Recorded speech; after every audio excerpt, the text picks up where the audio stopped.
Kanam express ન્યૂઝની team આજે આવી પહોંચી છે જંબુસર નગરના ટંકારી ભાગોળ વિસ્તારની વાત કરીએ તો ટંકારી ભાગોળ વિસ્તારમાં એકાએક વાવાઝોડાનું પવન ફૂંકાતાની સાથે ધૂળની ડુમરીઓ ઉડતી નજરે પડી છે। ત્યારે વાત કરીએ તો ટંકારી ભાગોળ વિસ્તાર ખાતે કેટલાક હોર્ડિંગ્સો પણ પડ્યા હોવાના સમાચાર સામે આવ્યા છે।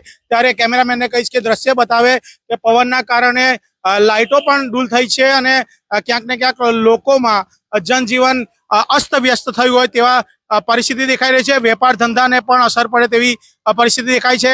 લારી ગલ્લાવાળા જે રોજગારી કરી રહ્યા છે તેઓને ક્યાંક ને ક્યાંક પતરા ઉડ્યા હોય તેવા પણ દ્રશ્ય કેમેરામેને કહીશું કે આ હોર્ડિંગ્સ બતાવે જે પવનના કારણે ક્યાંક ને ક્યાંક હલી ગયું છે।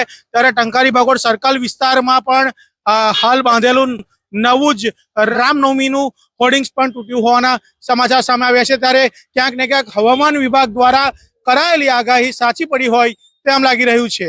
કેમેરામેન શિવપ્રસાદ જાંબુ સાથે જપન શાહ, કાનમ એક્સપ્રેસ ન્યૂઝ, જંબુસર।